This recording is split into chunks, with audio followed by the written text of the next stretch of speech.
வணக்கம் மச்சீஸ். இன்னைக்கு நாம ஒரு வெறித்தனமான சர்வைவல் கதையை தான் பார்க்க போறோம்.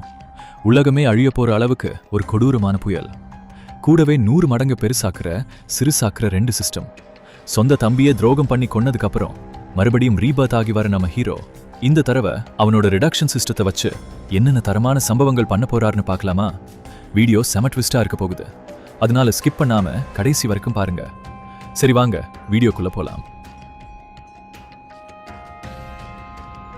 நானும் என் தம்பியும் திடீர்னு ஒரு விசித்திரமான சூழ்நிலையில மாட்டிக்கிட்டோம். எங்க 2 பேருக்கும் தலா ஒரு சூப்பர் சிஸ்டம் கிடைச்சது. ஒன்னு 100 மடங்கு பெருசாக்குற ஆம்பிளிஃபிகேஷன் சிஸ்டம், இன்னொன்னு 100 மடங்கு சிறுசாக்குற ரிடக்ஷன் சிஸ்டம். என் தம்பி டக்குன்னு சிரிச்சுக்கிட்டே அந்த 100 மடங்கு சிறுசாக்குற சிஸ்டத்தை சூஸ் பண்ணிக்கிட்டான்.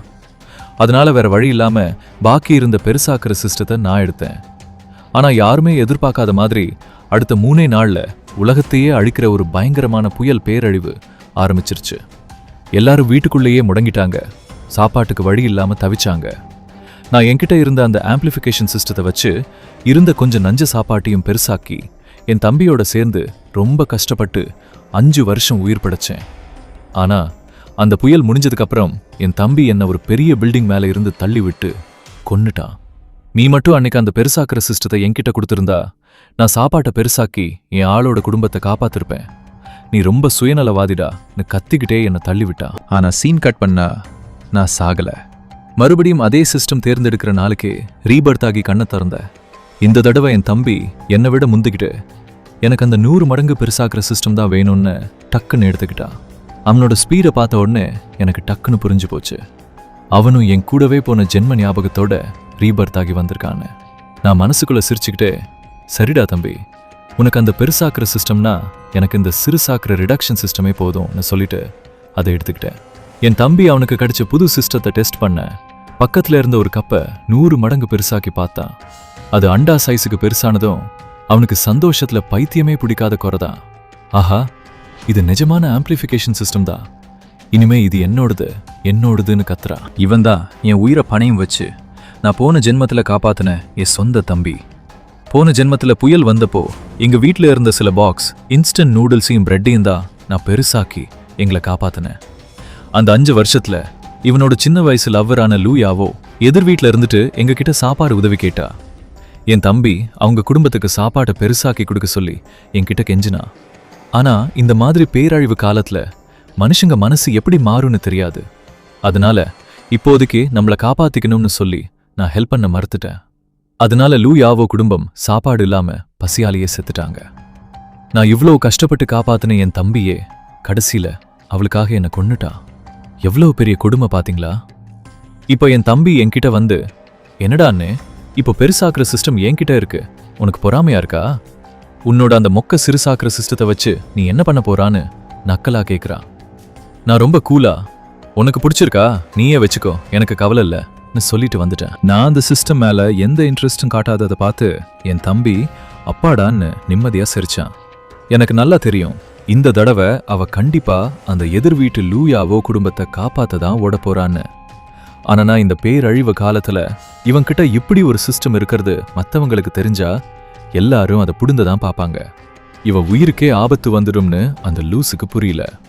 என் தம்பி என்னடான்னா இந்த சிஸ்டம் இருக்கிற தைரியத்துல புயல் வரப்போறத பத்தி கவலைப்படாம, சீக்கிரம் புயல் வராதா, நாம லூயாவோ முன்னாடி ஹீரோ மாதிரி மாசா என்ட்ரி கொடுத்து அவளை லவ் பண்ண வைக்கலாம்னு கனவு கண்டுட்டு இருக்கான்.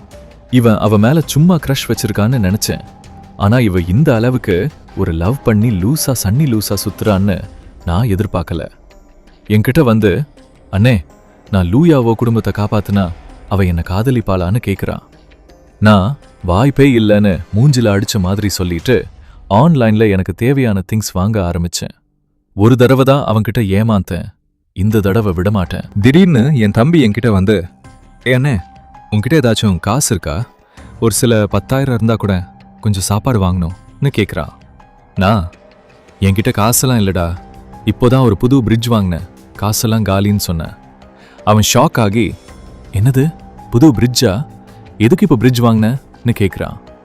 நான் சும்மா ஒரு கியூரியாசிட்டி தான் சொல்லிட்டு, டே தம்பி உன் ரூம்ல கொஞ்சம் சாப்பாடு இருக்குமேன்னு கேட்டேன். அதுக்கு அவன், அதெல்லாம் இல்லைன்ன, நம்ம ஏரியாவில் இருக்கிற தனியாக இருக்கிற வயசானவங்களுக்கு அள்ளி கொடுத்துட்டேன், அவங்க வாழ்க்கை ரொம்ப கஷ்டம், பாவம், நீ இதுக்காக கோவப்பட மாட்டியேன்னு கேட்குறான். இவன் இந்த ஜென்மத்துல பெருசாக்குற சிஸ்டத்தை வாங்கினது மட்டும் இல்லாம என் ரூம்ல இருந்த கடைசி சாப்பாட்டையும் மற்றவங்களுக்கு கொடுத்து என்னை சாகடிக்க பிளான் பண்ணியிருக்கான். ஒருவேளை நான் ரீபர்த் ஆகி வராம இருந்திருந்தா இவன் பண்ண வேலைக்கு இந்நேரம் சாப்பாடு இல்லாம செத்திருப்பேன்.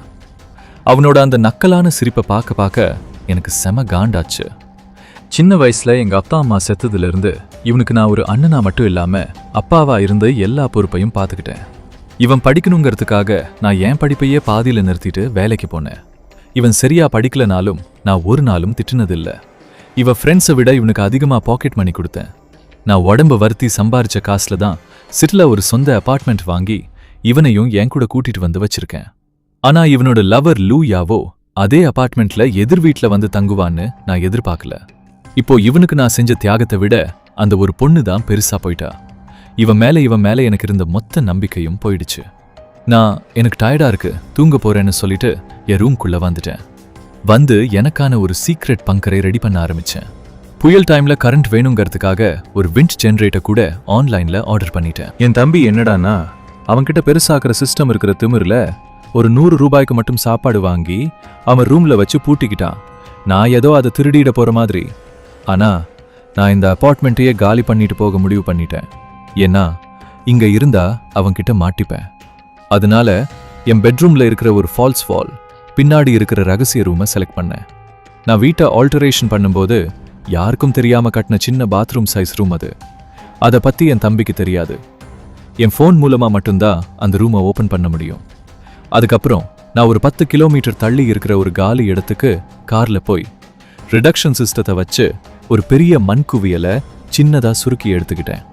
புயல் வரும்போது அந்த மண்ணை வச்சு விதை போட்டு செடி வளர்த்து சாப்பாட்டை நாமளே ரெடி பண்ணிக்கலாம்னு பிளான். கூடவே சில மரங்களையும் சின்னதா சுருக்கி எடுத்துக்கிட்டேன். நான் ஆர்டர் பண்ண எல்லா சாப்பாடும் திங்ஸும் வந்து சேர்ந்துருச்சு. புயல் வர்றதுக்கு இன்னும் ஒரே ஒரு நாள் தான் இருக்கு. நான் டெலிவரி அட்ரஸை நாங்கள் சின்ன வயசுல வாழ்ந்த இப்போ யாரும் இல்லாத ஒரு பழைய கிராமத்து வீட்டுக்கு கொடுத்துருந்தேன். அங்கே சுற்றி யாரும் இல்லாத டைமாக பார்த்து அந்த வீட்டுக்குள்ளே இருந்த எல்லா ஃபர்னிச்சர், அப்ளையன்ஸ், சாப்பாடு எல்லாத்தையும் என் ரிடக்ஷன் சிஸ்டத்தை வச்சு சின்னதாக சுருக்கி ஒரு பாக்ஸில் போட்டுக்கிட்டேன். கடைசியாக கொஞ்சம் யோசிச்சாலும் வேற வழி இல்லாமல் அந்த முழு வீட்டையுமே சிஸ்டம் வச்சு குட்டியாக சுருக்கி என் பாக்ஸில் எடுத்துக்கிட்டேன். அப்புறம் நைட்டோட நைட்டாக காரில் வந்து என் பெட்ரூமில் இருக்கிற அந்த சீக்ரெட் ரூம்குள்ளே எல்லாத்தையும் வச்சுட்டேன். என் தம்பி அவனோட புது பவரில் மிதந்துட்டு இருந்ததால நான் என்ன பண்ணுறேன்னு அவனுக்கு கவனிக்கவே டைம் இல்லை. அந்த சீக்ரெட் ரூம்குள்ளே நான் எல்லாத்தையும் பக்கா செட் பண்ணிட்டேன். ஏர் ஃபில்ட்ரேஷன் சிஸ்டம் செமையாக இருக்கிறதால ஆக்சிஜனுக்கு பிரச்சனையே இல்லை. 5 பெரிய மினரல் வாட்டர் கேனை எடுத்து ஒரு சின்ன டப்ல ஊற்றி எனக்கான வாட்டர் சோர்ஸை ரெடி பண்ணிட்டேன். உள்ள லைட்லாம் செட் பண்ணி என் ஃபோன் மூலமாகவே கண்ட்ரோல் பண்ணுற மாதிரி மாற்றிட்டேன். ஒரே நைட்டில் அந்த ரகசிய ரூமே ஒரு குட்டி விவசாய பண்ணை மாதிரி மாறிடுச்சு. குட்டி குட்டி கோழி குஞ்சுங்க புல்லுல இருக்கிற புழுவை தின்னுக்கிட்டு கீச் கீச்னு கத்துற சத்தம் லைட்டா கேக்குது. அந்த பண்ணைக்கு வெளியே என்னோட குட்டி வீடும் எல்லா அப்ளையன்ஸோட ரெடியா இருக்கு. இப்போ நான் நிம்மதியா புயலுக்காக வெயிட் பண்ணலாம். கடைசி நாள் மதியம் என் தம்பி மறுபடியும் லூயாவோ வீட்டுக்கு ஓடுறான். அவங்க அம்மாவுக்கு இவனை சுத்தமா பிடிக்கலனாலும் இவன் அதை பத்தி கவலைப்படாம அவ ரூம்குள்ள போறான். எதிர் வீட்டுல அவங்க அம்மா, இந்த பொறுக்கிக்கு வெக்கமே இல்லை, என் பொண்ணு ரூம்குள்ள தினமும் வரான், காலேஜ் கூட போகல, உருப்படியா வேலையும் இல்லை, அண்ணன் காசுல தின்னுட்டு சுத்துற இவனுக்கு என் பொண்ணை கட்டி கொடுக்கணுமா, கனவுதான் காணணும்னு திட்டுறாங்க. நான் எதையும் கேட்காத மாதிரி பேசாம இருந்துட்டேன். புயல் வர்றதுக்கு இன்னும் ஒரே 1 மணி நேரம் தான் இருக்கு. நான் என் தம்பிக்கு ஃபோன் பண்ணி, இன்னைக்கு ஆஃபீஸில் கொஞ்சம் வேலை இருக்குடா, நைட் ஓவர் டைம் பார்த்துட்டு அங்கேயே தங்கிடுவேன், வரமாட்டேன்னு சொன்னேன். அதுக்கு அவன், சரிண்ணே, அப்போ இன்னைக்கு நைட் நீ தனியாக தான் இருப்பியான்னு கேட்குறான்.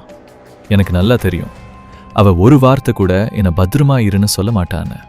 நான் வீட்டில் இல்லைன்னு அவன் நினைக்கணுங்கிறதுக்காக தான் இந்த ஃபோன் காலே பண்ணேன்.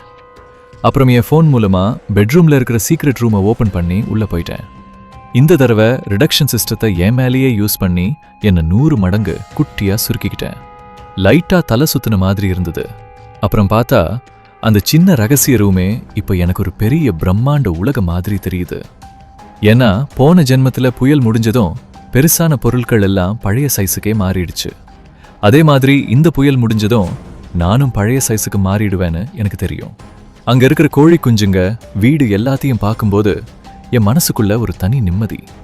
என் தம்பி இல்லாத கேப்ல வீட்டுக்குள்ளேயும் வெளியே காரிடார்லையும் சீக்ரெட் கேமராவையும் ஃபிட் பண்ணிட்டேன். இனிமே அங்க என்னென்ன நடக்குதுன்னு உள்ள இருந்தே வேடிக்கை பார்க்க வேண்டியதுதான். உள்ள இருந்துக்கிட்டே என் ஃபோன் மூலமா வீட்டுக்குள்ளேயும் வெளியே என்ன நடக்குதுன்னு சேஃப்டிக்காக வீடியோல பார்க்க முடிஞ்சது. லூயாவோ வீட்டு வாசல்ல கூட ஒரு கேமராவை நான் ஃபிட் பண்ணியிருந்தேன். இந்த கேமராக்கள் ரொம்ப ஹை குவாலிட்டி, இமேஜ் ஷார்ப்பா இருக்கும், சின்ன சத்தம் கூட கிளியரா கேட்கும். வேலை முடிஞ்சதும் ஃபோனை ஓரமா வச்சுட்டு ஒரு மண்வெட்டியை எடுத்து நிலத்துல வேலை பார்க்க போனேன். மண்ணை உழுதுட்டு விதைகளை நட்டேன். அப்புறம் உரம் போட்டு கொஞ்சம் தண்ணி ஊத்துனேன். ஒரு கூட்டமா கோழி குஞ்சுங்க என் காலை சுத்தி சுத்தி கொத்துச்சுங்க. அதையெல்லாம் என் கையால தள்ளிவிட்டேன். ஒரு கோழி தீவன பைய ஓபன் பண்ணி அதுங்களுக்கு கொஞ்சம் சாப்பிட கொடுத்தேன். என் ஃபோன் மூலமா வெளியே புயல் ஆரம்பிச்சிருச்சுன்னு எனக்கு தெரிஞ்சது. ஆனா இந்த மழை நிக்காதுன்னு மக்களுக்கு இன்னும் புரியல. நிறைய பேர் சோஷியல் மீடியால மழை ரொம்ப பெய்யுது, வேலைக்கு போக முடியலன்னு புலம்பிட்டு இருந்தாங்க. இப்போ நான் உலகத்துல இருந்து தனித்து வாழ்ந்துட்டு இருந்தேன். வெளி உலகத்தோட எனக்கு இருந்த ஒரே கான்டாக்ட் இந்த ஃபோன் தான். என் கம்ப்யூட்டர், டேப்லெட்டை தவிர வேற எதுவும் இல்லாம பல நாட்கள் ஓடிடுச்சு. புயல் கொஞ்சம் கூட நிக்கல.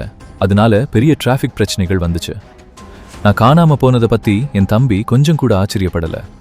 நான் வெள்ளத்துல செத்துருப்பேன்னு அவன் நினைச்சிட்டான் போல. இந்த டைம்ல நான் என் குட்டி பண்ணையில உழுவுறது, காய்கறி வளர்க்கறது, கோழிக்கு சாப்பாடு போடுறதுன்னு டைம் பாஸ் பண்ணேன். எனக்கு இருந்த ஒரே கவலை அந்த கோழி குஞ்சுங்க நான் நட்டு வச்ச முளைகளை தின்னுடுமோன்னு தான். ஃப்ரீ டைம்ல கேமராவை ஆன் பண்ணி பார்த்தா என் தம்பி லூ யாவோவை மறுபடியும் எங்க வீட்டுக்கே கூட்டிட்டு வந்திருந்தா. அவங்க ஹால்ல உட்கார்ந்துட்டு இருந்தாங்க. சிஸ்டர், உங்க வீட்ல இன்னும் சாப்பாடு இருக்கான்னு அவன் கேட்டான். பெருசா இல்லடா, முன்னாடியே தெரிஞ்சிருந்தா சேர்த்து வச்சிருப்பேன். இப்போ ஃபர்ஸ்ட் ஃப்ளோர்ல தண்ணி வந்துருச்சு, வெளியே போக முடியலன்னு அவ சொன்னா. யாங், உன் வீட்ல சாப்பாடு இருக்கா, கொஞ்சம் கொடுக்க முடியுமான்னு அவ கேட்டா. என் அப்பா, அம்மா, தம்பி எல்லாம் வீட்ல இருக்காங்க, அந்த கொஞ்சம் சாப்பாடு எல்லாருக்கும் பத்தாதுன்னு அவ சொன்னா. உடனே இவன், என்கிட்ட ஒரு ஆம்பிளிஃபிகேஷன் சிஸ்டம் இருக்கு, சாப்பாட்டை 100 மடங்கு பெருசாக்கலான்னு சொன்னான். வாய்ப்பே இல்லை, அப்படி ஒன்று இருக்கா என்னன்னு அவ ஷாக் ஆனா. நிச்சயமா இருக்கு, உனக்கு நம்பிக்கை இல்லைனா இதை பாருன்னு அவ செஞ்சு காட்டுனா. யாங், நீ இங்க இருக்கிறது ரொம்ப நல்லது, ப்ளீஸ் என் வீட்டில் இருக்கிற எல்லா சாப்பாட்டையும் பெருசாக்கி கொடுன்னு அவ கேட்டா. கண்டிப்பா சிஸ்டர் லூ, ஆனா எனக்கு ஒரு சின்ன ரெக்வெஸ்ட் இருக்குன்னு அவன் சொல்லுன்னு அவ கேட்டா. எனக்கு ஒன்று பிடிக்கும்னு உனக்கு தெரியும்ல சிஸ்டர் லூ, நான் உங்க குடும்பத்தையே காப்பாத்துனா நீ என்ன லவ் பண்ணுவியான்னு கேட்டா. என்ன லூசு மாதிரி பேசுற, நம்ம ரொம்ப நாளா நெருக்கமா இருக்கோம், நம்ம சின்ன வயசுல இருந்தே லவ் பண்றோம், எனக்கும் இப்போ உன்னை ரொம்ப பிடிக்கும், புயல் முடிஞ்சதும் நான் உன்னையே கல்யாணம் பண்ணிக்கிறேன்னு அவ சொன்னா. சூப்பர், சிஸ்டர் லூவுக்கும் என்ன பிடிக்கும்னு எனக்கு தெரியும், ஆனா எங்க அண்ணன் தான் நீ என்னை விரும்ப மாட்டேன்னு சொன்னான். அவன் பொறாம பிடிச்சவன்னு என் தம்பி சொன்னான். உன் அண்ணன் எங்கன்னு அவ கேட்க, அவ ஓவர் டைம் பார்க்க போயிருக்கேன்னு சொன்னான். இவ்வளவு பெரிய புயல்ல அவன் இந்நேரம் மூழ்கி செத்திருப்பான்னு சொன்னான். இதை கேட்டது லூ யாவோ மூஞ்சில ஒரு கொடூரமான எண்ணம் வந்துச்சு. அப்புறம் அவ என் தம்பியை பிரெயின் வாஷ் பண்ணி அவ ரூம்ல இருந்த எல்லா சாப்பாட்டையும் அள்ளிட்டு போக வச்சுட்டா. கேமரால இதெல்லாம் பார்க்க என் மனசுக்குள்ள ஒரு பெரிய புயலே அடிச்சுது. எனக்கு எப்படிடா இப்படி ஒரு முட்டாள் தம்பி பிறந்தா? முட்டாள் மட்டும் இல்ல, ரொம்ப கொடூரமானவனாவும் இருக்கா. தன்னோட சொந்த அண்ணன் செத்தா பரவாயில்லன்னு நினைக்கிற அளவுக்கு இருக்கா. ஆனா இதெல்லாம் எனக்கு என்ன, நான் இங்க ஒளிஞ்சிருக்கேன், யாருக்கும் தெரியாது, நான் பாட்டுக்கு நிம்மதியா என் வாழ்க்கையை வாழ வேண்டியதுதான்னு முடிவு பண்ணேன். நான் என் குட்டி வீட்டுக்கு திரும்பி எனக்கு பிடிச்ச மாதிரி ஒரு ஸ்டியூ செஞ்சு பிரிட்ஜ்ல இருந்து ஒரு சோடாவை எடுத்து ஜாலியா சாப்பிட ஆரம்பிச்சேன். அந்த சாப்பாட்டை போட்டோ எடுத்து சோஷியல் மீடியால, வெளியே மழை கொட்டுது, வீட்டில் உட்காந்து சூடா ஸ்டியூ சாப்பிடுறது தனி சுகம்னு கேப்ஷன் போட்டேன். நான் ஸ்டேட்டஸ் போட்ட உடனே என் தம்பி, அண்ணே எங்க இருக்க நீன்னு கமெண்ட் பண்ணுவான்னு நான் எதிர்பார்க்கல. கமெண்ட் பண்ணது பத்தாதுன்னு விசாட் ஆப்லையும் மெசேஜ் மேல மெசேஜ் அனுப்புனா. அண்ணே, இந்த பெரிய மழையில நீ ஓகேவா, எங்க இருக்கன்னு கேட்டான். நீ ஸ்டியூ சாப்பிடுறியா, எனக்கும் வேணும், எங்க இருக்கன்னு சொல்லுன்னு கேட்டா. மழை ரொம்ப அதிகமா பெய்யுது, வெளியே போக முடியல, எனக்கு ஏதாச்சும் சாப்பாடு கொண்டு வான்னு கேட்டான். நான் அவன் கேள்விக்குலாம் பதில் சொல்லாம நான் குடிக்கிற சோடாவை ஃபோட்டோ எடுத்து, சோடா சூப்பரா இருக்கு, ஸ்டியூவும் சூடா செம டேஸ்டா இருக்குன்னு டெக்ஸ்ட் பண்ணி அனுப்புனேன். என் தம்பி உடனே எனக்கு ஃபோன் பண்ணா. அண்ணே, உனக்கு மட்டும் எப்படிடா ஸ்டியூ கிடைச்சது, எனக்கு கொஞ்சம் கொண்டு வா, நான் இங்க பல நாளா பிரெட் தின்னுட்டு இருக்கேன்னு கேட்டா. நான் இன்னும் ஆஃபீஸில் தான் இருக்கேன், இந்த ஸ்டியூ கம்பெனியில் ட்ரீட் கொடுத்தாங்கன்னு சொன்னேன். மழை அதிகமாக இருக்கு, என்னால் திரும்ப வர முடியாது, வீட்டில் இருக்கிறத தேடி சாப்பிடுன்னு சொன்னேன். இல்லனே, வீட்டில் இருக்கிற பிரெட் ரொம்ப கேவலமாக இருக்கு, எனக்கும் ஸ்டியூ வேணும்னு அவன் சொன்னான். அவன் இன்னும் ஏதோ சொல்ல வந்தா, ஆனா நான் போனை கட் பண்ணிட்டேன். கேமராவை செக் பண்ணி பார்த்தா என் தம்பி அங்க தெரிஞ்சான். போனை பார்த்துட்டு அவன் செம கடுப்புல இருந்தான். அவன்கிட்ட அந்த பழைய சாதுவான மூஞ்சி இப்போ இல்ல. பல வருஷமா நல்லவன் மாதிரி நடிச்சது அவனுக்கே டயர்ட் ஆகிடுச்சு போல. வேற எதையும் யோசிக்காம நான் என் டேப்லெட் எடுத்து ஷோஸ் பார்க்க ஆரம்பிச்சேன். நிம்மதியா சாப்பிட்டு குடிச்சிட்டு இந்த போர் அடிக்கிற நாட்கள்ல டைம் பாஸ் பண்ண நூற்றுக்கணக்கான நாவல்ஸ், அனிமே, டிராமா எல்லாத்தையும் நான் சேவ் பண்ணி வச்சிருந்தேன். ரெஸ்ட் எடுக்க பெட்ல படுத்துட்டு என் ஃபோன்ல கேமரா ஆப்பை ஓபன் பண்ணி லூயாவோ வீட்டு வாசல்ல யாங் யாங் இருந்த இடத்துக்கு மாத்தினேன். நம்பவே முடியல. இனிமே நம்ம குடும்பத்துக்கு சாப்பாடு பஞ்சமே இல்ல, நிஜமாவே நமக்கு ஒரு பொக்கிஷம் கிடைச்சிருக்குன்னு பேசினாங்க. அவங்க குடும்பமே என் தம்பி கிட்ட ஆம்பிளிஃபிகேஷன் சிஸ்டம் இருக்கிறத தெரிஞ்சுக்கிட்டாங்க போல. ஆன்ட்டி, நீங்க என்ன ரொம்ப புகழ்றீங்க. இந்த சிஸ்டத்தை யூஸ் பண்ணி உங்க குடும்பத்தை காப்பாத்துறது தான் என் ஆசையும் கூடன்னு அவன் சொன்னான். நம்ம ஒரு குடும்பமா ஆகிடுவோன்னு சொன்னதும் அங்க கொஞ்சம் அமைதியாச்சு. அப்புறம் லூயாவோ அப்பா அம்மா மறுபடியும் அவனை புகழ்னாங்க. ஆமா, யாங் யாங் மட்டும் இல்லைனா நமக்கு இவ்வளவு சாப்பாடு எப்படி கிடைச்சிருக்கும்னு சொன்னாங்க. உன் கூட இருக்கிறது அவளோட கொடுத்து வச்ச வரம். நான் சொல்லிட்டே இருந்தேன், இந்த பையன் பார்க்கவே எவ்வளவு கியூட்டா இருக்கான் பாருன்னு சொன்னாங்க. அவங்க புகழ்றத கேட்டு என் தம்பிக்கு தலை சுத்தி போச்சு. நான் ஒரு நக்கலான சிரிப்போட கேமராவை ஆஃப் பண்ணேன். லூயாவோ குடும்பம் எப்பேற்பட்ட ஆளுன்னு எனக்கு நல்லா தெரியும். அந்த வருஷம் நிலத்தை எடுத்தப்போ கிடைச்ச நஷ்ட ஈடு பணம் வந்த உடனே எல்லாரையும் கேவலமா பார்க்க ஆரம்பிச்சாங்க. சொந்தக்காரங்க, ஃப்ரெண்ட்ஸ் எல்லாரையும் அசிங்கப்படுத்தி ஒதுக்கி வச்சாங்க. எல்லாரும் அந்த பணத்துக்காக தான் தங்களை தேடி வராங்கன்னு அவங்க எப்பவும் நினைச்சாங்க. அவங்களுக்கு பணத்திமிரு வந்துருச்சுன்னு ஊர்ல நிறைய பேர் சொன்னாங்க. கிராம தலைவருக்கு கூட ஒரு கிளாஸ் தண்ணி கொடுக்க மாட்டாங்க. அப்படிப்பட்ட ஆளுங்க எப்படி என் தம்பியை உண்மையா நடத்துவாங்க? அப்புறம் அந்த லூயாவோ சின்ன வயசுல இருந்தே அவ ரொம்ப திமிரு பிடிச்சவ. நிறைய தடவை என் தம்பியை கேவலமா பேசியிருக்கா. மனசுக்குள்ள அவளுக்கு அவன் மேல எந்த மரியாதையும் இல்லை. ஆனா அவங்க விஷயத்துல நான் தலையிட முடியாது. நான் இப்ப 100 மடங்கு சிறுசா இருக்கேன். கொஞ்ச நேரத்துல என் தம்பி மறுபடியும் ஃபோன் பண்ணான். அண்ணே, ஒரு குட் நியூஸ், நானும் லூயாவோவும் இப்போ ஒன்னா இருக்கோன்னு சொன்னான். அதுக்கு இப்போ ஏன் எனக்கு ஃபோன் பண்றேன்னு நான் கேட்டேன். அந்த கோழி குஞ்சுங்க கொஞ்சம் பெருசாகிடுச்சு. ஆனா இன்னமும் சாப்பாட்டுக்காக சண்டை போட்டுட்டு சத்தம் போட்டுட்டே இருந்துச்சுங்க. அண்ணே, உன் பின்னாடி கோழி சத்தம் கேக்குதே, ஏன்னு கேட்டான். நான் அதுங்களுக்கு சாப்பாடு போடுறேன்னு சொன்னேன். இந்த மழையில் உனக்கு எங்கிருந்து கோழி வந்துச்சுன்னு கேட்டான். நான் அவன் கேள்விக்கு நேரா பதில் சொல்லல. நான் முன்னாடியே வாங்கின கறியெல்லாம் பிரீசர்ல ரொம்ப நாளைக்கு சாப்பிட்ற அளவுக்கு இருந்துச்சு. அண்ணே, நிஜமாவே எங்க இருக்க நீ? ஏன் எங்க இருக்கன்னு கேட்டான்.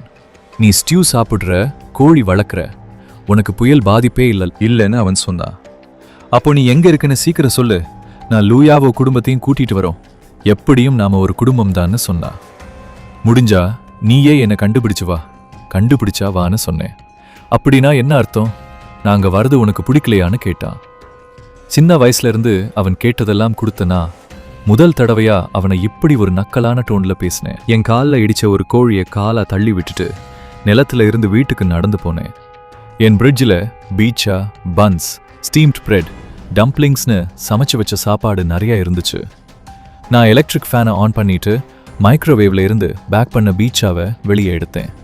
சூடு பண்ண அந்த பீச்சா கோல்டன் கலர்ல சாஃப்டா பார்க்கவே செம டேஸ்டா இருந்துச்சு. அதை போட்டோ எடுத்து அவனுக்கு அனுப்புனேன். அண்ணே, உனக்கு மட்டும் எப்படிடா பீச்சா கிடைச்சது? நான் இங்க எவ்வளோ கஷ்டப்படுறேன்னு தெரியுமான்னு கேட்டான். சுயநலவாதி, வந்து என்னை கூட்டிட்டு போடான்னு கத்துனா. போன ஜென்மத்துல என்னை படிக்கட்டுல இருந்து தள்ளி விட்டப்போ நீ சுயநலவாதியா இல்லையான்னு நான் நினைச்சுக்கிட்டேன். பீச்சாவை சாப்பிட்டுக்கிட்டே, இந்த பீச்சாவ வாசனை தூக்குது, சீஸ் எல்லாம் அப்படியே சூப்பரா வருதுன்னு சொன்னேன். ஆனா நீ எவ்வளவு நல்லா இருந்தாலும் உன் சாப்பாடு லிமிட் தான். உன்னோட அந்த சுருக்கிற சிஸ்டத்தை வச்சு என்ன பிரயோஜனம்னு கேட்டா. என்னோட பெருசாக்குற சிஸ்டம் உன் சாப்பாட்டை பெருசாக்கும். அப்புறம் நாம வருஷ கணக்குல எந்த பிரச்சனையும் இல்லாம சாப்பிடலாம். நீ எங்க இருக்குன்னு மட்டும் சொல்லு, நான் உன்னை தேடி வரப்போறேன்னு சொன்னான். நீ என்னை கண்டுபிடிச்சா வந்துக்கன்னு சொன்னேன். கேமரால பார்த்தா என் தம்பி எதுவும் பண்ண முடியாம கடுப்புல என் ரூம்ல இருக்கிற எல்லாத்தையும் உடைச்சிட்டு இருந்தா. கொஞ்ச நேரத்துல என் தம்பிக்கிட்ட பெருசாக்குற சிஸ்டம் இருக்கிற விஷயம் அந்த ஏரியா ஃபுல்லா பரவிடுச்சு. அதை யாரு பரப்பி விட்டாங்கன்னு நான் சொல்ல வேண்டியதே இல்லை. என் தம்பியோட ரூம் கதவை எல்லாரும் திரும்ப திரும்ப தட்டுனாங்க. அவங்க கிட்ட இருந்த கொஞ்சம் நஞ்சு சாப்பாட்டை கொண்டு வந்து அவன் அதை பெருசாக்கி தருவான்னு நம்பிக்கையோட வந்தாங்க. என் தம்பிக்கு முதல்ல கொஞ்சம் நர்வஸா இருந்துச்சு. தப்பிக்கிறதுக்காக தங்கிட்ட சிஸ்டம் இல்லாத மாதிரி நடிக்கலாம்னு கூட நினைச்சான். ஆனா எதிர் வீட்ல இருந்து லூ யாவோ குடும்பம் உடனே வெளி வந்தாங்க. ஏய் ஜியாங் எங்க குடும்பத்தோட வருங்கால மருமகன், நீங்க சிஸ்டத்தை யூஸ் பண்ணணும்னா ஒவ்வொரு தடவையும் எங்க பர்மிஷன் வேணும்னு சொன்னாங்க. சிஸ்டம் நிறைய எனர்ஜியை இழுக்கும், நீங்க அதுக்கு பணம் கொடுக்கணும்னு சொன்னாங்க. லூ யாவோ அப்பா அம்மா மத்தவங்க கிட்ட தன் சிஸ்டத்தை பத்தி சொன்னதுல முதல்ல ஜியாங்குக்கு கொஞ்சம் கோபம் வந்துச்சு.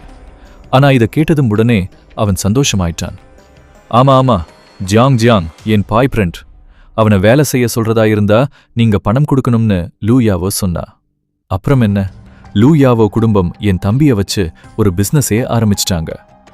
பெருசாக்குற சிஸ்டத்தை யூஸ் பண்ண வந்த ஒவ்வொருத்தரும் லூ யாவோவுக்கு 2000 யுவான் கொடுக்க வேண்டியிருந்துச்சு.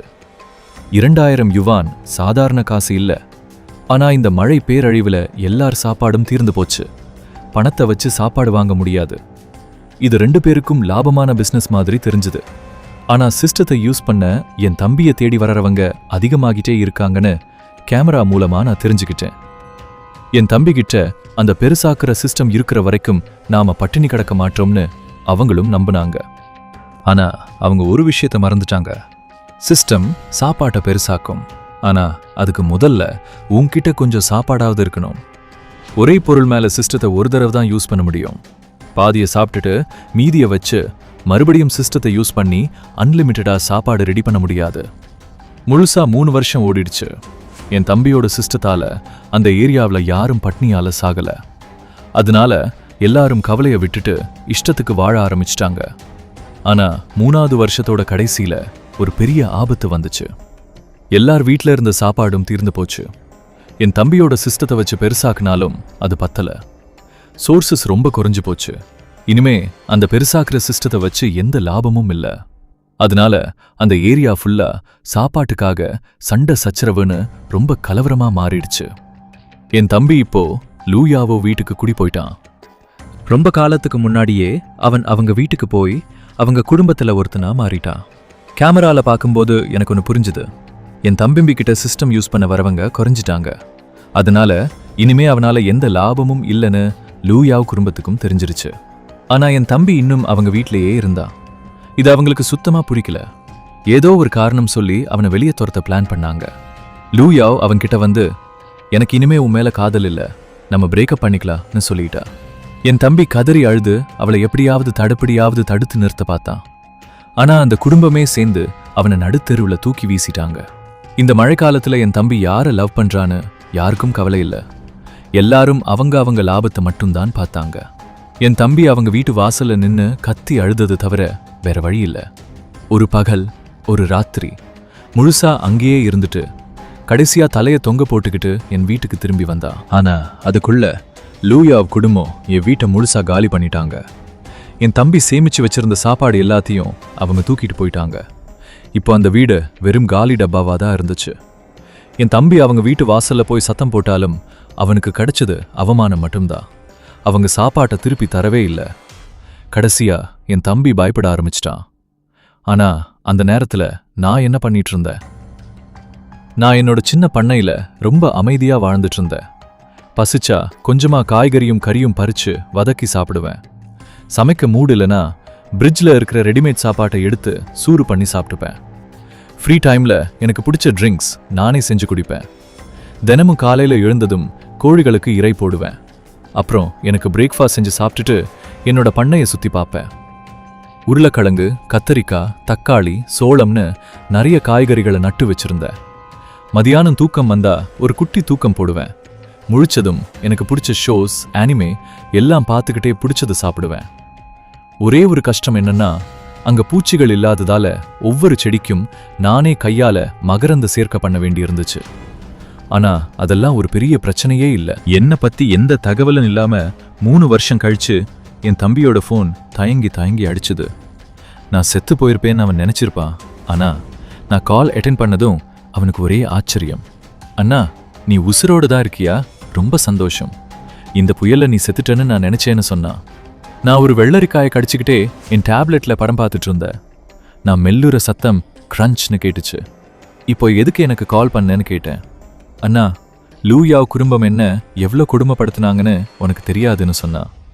என் சிஸ்டம் வச்சு காசு பார்த்தாங்க.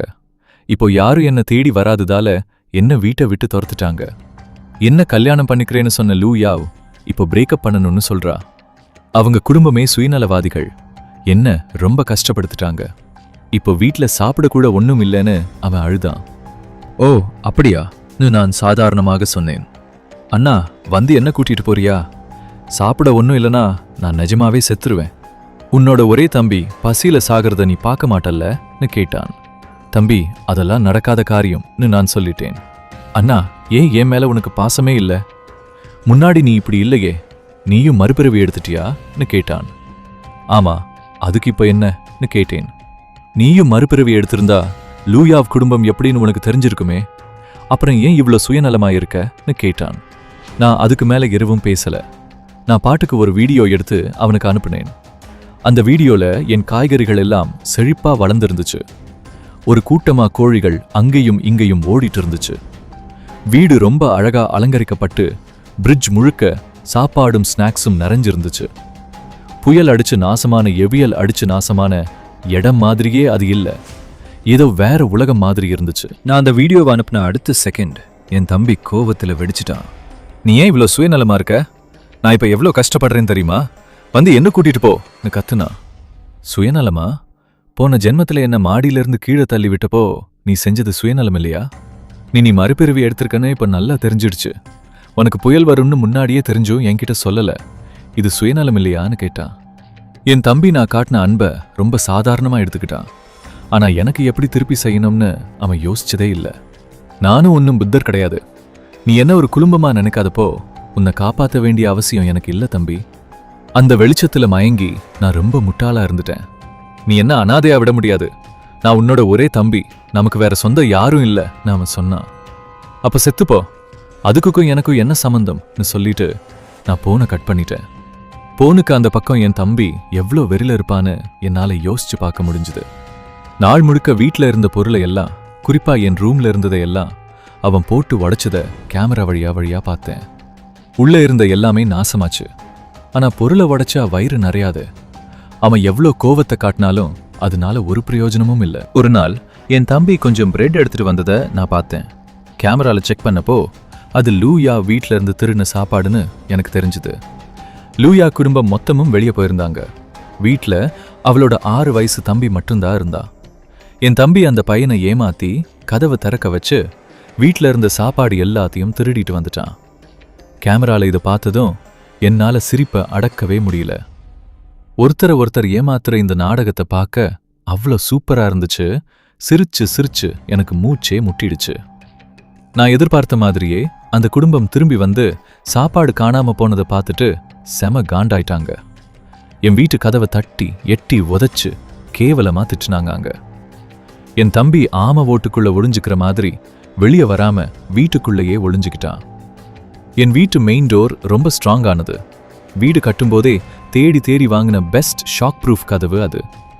அதனால லூ குடும்பம் 3 பகல் 3 ராத்திரி கதவை தட்டி திட்டுனாலும் உள்ள இருந்த என் தம்பிக்கு எந்த ஆபத்தும் வரல. ஓ என் அன்பே, எனக்கு என்ன ஆச்சுன்னு எனக்கே தெரியல. என் மேல இனிமே கோவப்படாத. சாப்பாட்டை திருப்பி கொடுத்துடு, நாம சேர்ந்துக்கலாம், ஓகேவா? நான் முன்னாடி சொன்னதெல்லாம் கோவத்துல சொன்னதுதான். நான் இன்னமும் உன்னை லவ் பண்றேன். நாம கல்யாணம் பண்ணிக்கலாம்னு கூட ப்ராமிஸ் பண்ணிருக்கோம், மறந்துட்டியா? கதவு வழியா லூ யாவ் இனிமையா பேசினா. முதல்ல என் தம்பி தயங்கினா. ஆனா தொடர்ந்து 2 நாளா லூ யாவ் மன்னிப்பு கேட்டு இனிமே இப்படி அவசரப்பட மாட்டேன்னு ப்ராமிஸ் பண்ணுவான்னு அவன் எதிர்பார்க்கல. கதவு ஹேண்டில் கைய வச்சுக்கிட்டு என் தம்பி லேசா சிரிச்சான். அவன் மனசு மாறுதுன்னு எனக்கு உடனே புரிஞ்சிடுச்சு. அடுத்த நடந்த சம்பவம் அவனால தாங்கிக்கவே முடியாத ஒண்ணு. கதவு திறந்த உடனே வெளியே ஒளிஞ்சிட்டு இருந்த லூ யாவ் தம்பி என் தம்பிய ஓங்கி ஒரு குத்து விட்டு கீழே தள்ளிட்டான். கடைசியா தலைய பிடிச்சிட்டு வலியில துடிச்சான். அந்த குடும்பம் மொத்த சாப்பாட்டையும் எடுத்துட்டு போனத அவனால தடுக்க முடியல. போறதுக்கு முன்னாடி லூ யாவ் அப்பா என் தம்பியோட தலையில ஓங்கி ஒரு உத விட்டாரு. தொல்லை பிடிச்சவனே, உன்ன மாதிரி ஒருத்தன் என் பொண்ணை கல்யாணம் பண்ணிக்கணுமா? கனவுதான் காணணும். உனக்கு இவ்ளோ அழுகுன மனசு இருக்கும்னு நான் நினைக்கல. என் பொருளையும் திருட பாக்குறியான்னு கத்துனாரு. அது என்னோட சாப்பாடு. லூ யாவ் கூட என் தம்பியை எட்டி உதைச்சிட்டு சாப்பாடு எல்லாத்தையும் அவ வீட்டுக்கு எடுத்துட்டு போயிட்டா. தொப், உன்னையெல்லாம் பார்த்தது என் தலையெழுத்துன்னு சொல்லிட்டு போனாங்க. எந்திரிச்சு நிக்க தெம்பு வர வரைக்கும் என் தம்பி 2 நாளா வாசல்லையே அசைவில்லாம கிடந்தா. அப்புறம் முட்டியை கட்டிக்கிட்டு உட்கார்ந்து ரொம்ப நேரம் அழுதான்.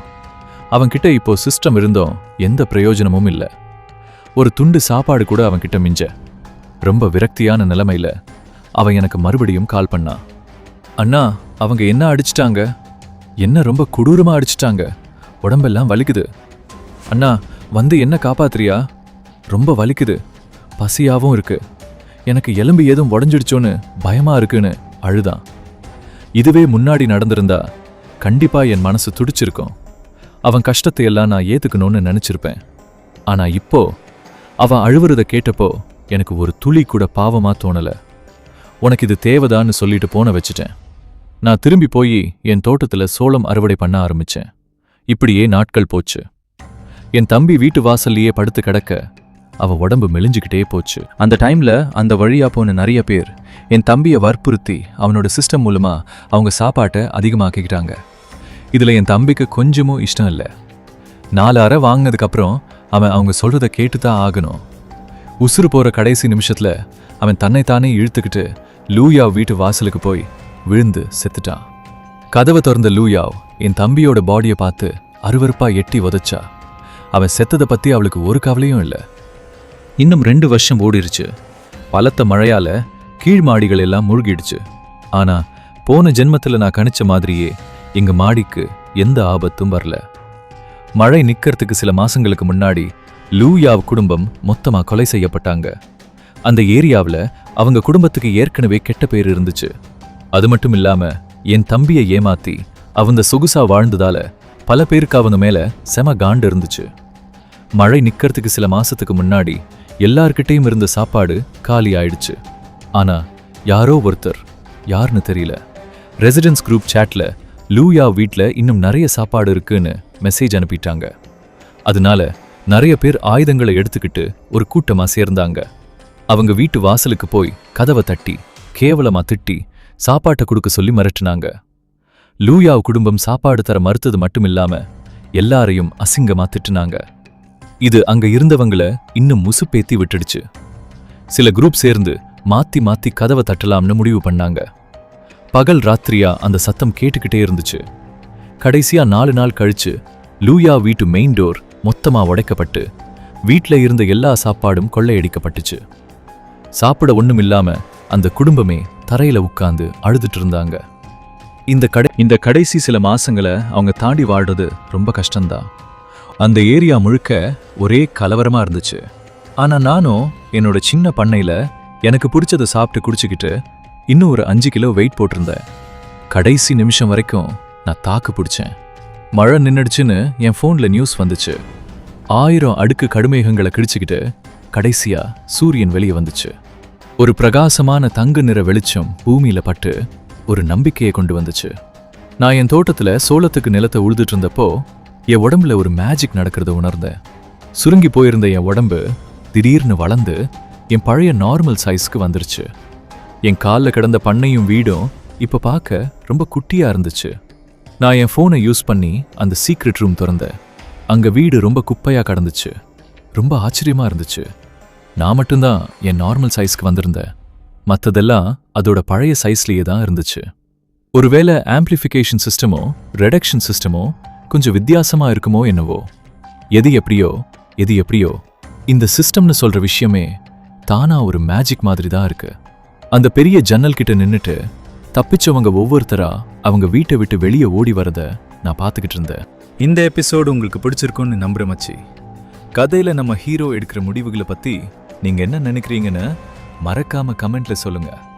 அப்படியே வீடியோக்கு ஒரு லைக் போட்டுட்டு உங்க அனிமே மேங்வா லவர் ஃப்ரெண்ட்ஸ்க்கும் ஷேர் பண்ணி விட்டுட்டுங்க. சப்ஸ்கிரைப் பண்ணாதவங்க சப்ஸ்கிரைப் பண்ணிக்கோங்க. அடுத்த ஒரு தரமான வீடியோல பார்க்கலாம். See you soon.